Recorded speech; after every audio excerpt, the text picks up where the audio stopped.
Dari kelas TIB ingin mempresentasikan untuk tugas pertemuan 11 analisis purposive sampling.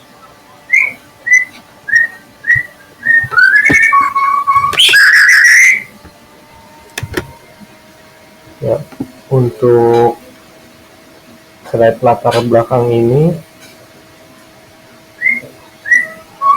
sebelum kita masuk ke aspek teknis sampling, mari kita bedah terlebih dahulu latar belakang masalah yang menjadi fondasi riset ini. Kita akan melihat bagaimana persepsi pengguna terhadap aspek keamanan pada aplikasi X menjadi subjek yang sangat krusial. Oke, next. Di sini ada parameter riset aplikasi X. Yang pertama, populasi penelitian. Objek penelitian utama adalah seluruh pengguna aktif dari aplikasi X yang saat ini tersebar luas di salah satu provinsi Indonesia. Yang kedua, ada skala pengguna. Terdapat total populasi hingga 10.000 pengguna aktif. Peneliti harus menentukan metode pengambilan sampel paling efisien dan kredibel. Oke, dalam studi kasus ini, populasi target kita adalah seluruh pengguna aktif dari aplikasi X di salah satu provinsi di Indonesia. Dengan total yang tadi, total populasi mencapai 10.000 pengguna. Tantangan utama bagi peneliti di sini bukanlah keterbatasan data, melainkan bagaimana menyaring sampel yang benar-benar relevan, representatif terhadap fitur keamanan, namun tetap efisien dari segi waktu dan biaya penelitian. Oke, next. Untuk langkah-langkah tugasnya, di sini ada pemahaman kasus. Aktivitas utamanya itu membaca dan mendalami latar belakang riset aplikasi X. Untuk tujuan kompetensinya, ada analisis mendasar kebutuhan sampling. Yang kedua, identifikasi masalah. Mendiskusikan potensi bias dan kendala logistik riset. Tujuan kompetensinya mengembangkan kerangka berpikir kritis. Yang ketiga, solusi metode.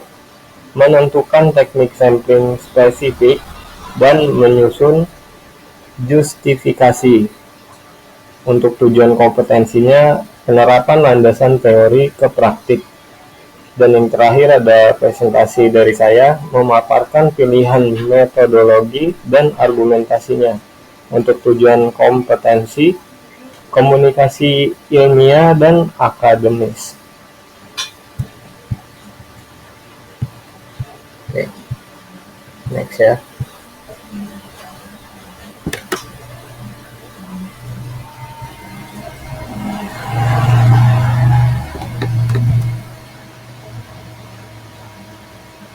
Oke, untuk tadi langkah-langkah tugas tadi, menyelesaikan riset ini, prosesnya dibagi menjadi 4 tahapan utama yang terukur. Ada yang pertama, pemahaman kasus, menganalisis karakteristik mendasar dari 10.000 pengguna tersebut. Identifikasi masalahnya, mematahkan tantangan logistik dan potensi bias.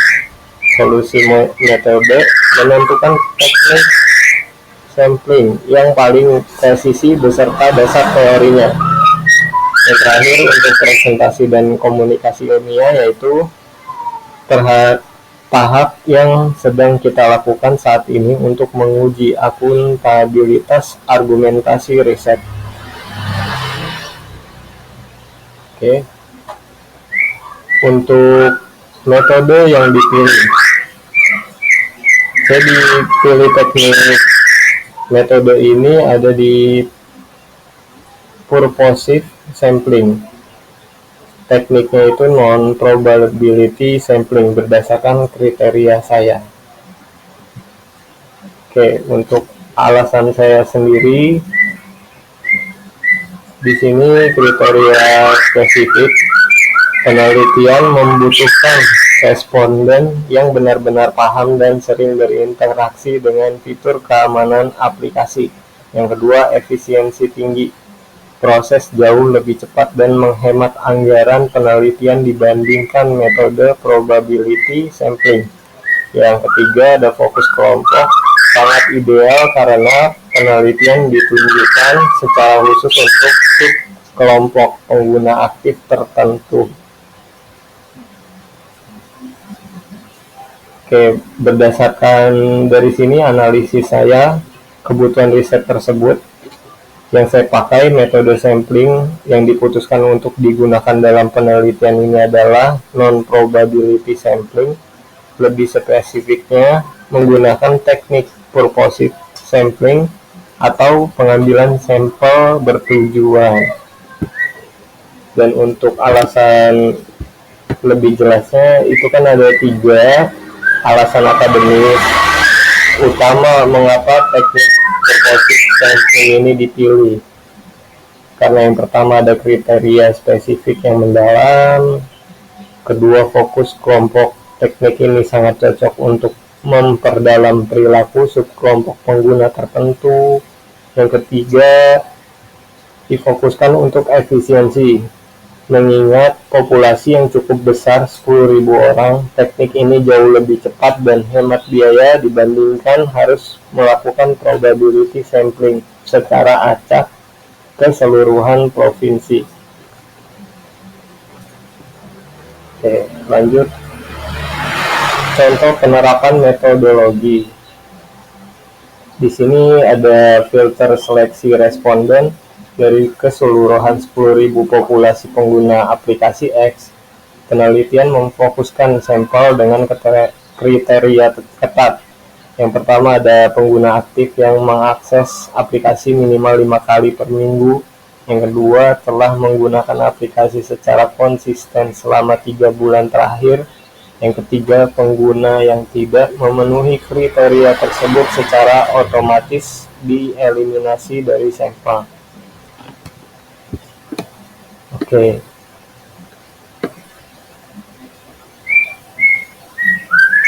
Untuk implementasi yang tadi dari contoh, bagaimana implementasi realnya di lapangan dari total populasi 10.000 pengguna. Peneliti menetapkan kriteria inklusi. Kriteria inklusi itu adalah syarat sampel masuk. Syarat implementasi masuk yang ketat yaitu dari responden haruslah pengguna aktif yang menggunakan aplikasi minimal 5 kali dalam seminggu. Sudah konsisten menggunakan aplikasi selama 3 bulan terakhir. Dengan saringan kriteria ini, pengguna yang tidak aktif atau baru mengunduh aplikasi akan tereliminasi secara otomatis, sehingga sampel yang tersisa adalah mereka yang benar-benar valid untuk menilai fitur keamanan. Lanjut, ada kelebihan purposive sampling, yaitu kemudahan dan fleksibilitas. Proses penarikan sampel jauh lebih mudah di lapangan karena peneliti memiliki kendali langsung atas kriteria responden yang dipilih. Yang kedua, relevansi data maksimal. Memastikan seluruh data masukan yang diperoleh berasal dari responden yang paling kompeten dalam menilai sistem keamanan aplikasi. Untuk lebih jelas ini, keuntungan terbesar dari pendekatan ini adalah relevansi tinggi. Oke, untuk relevansi tinggi,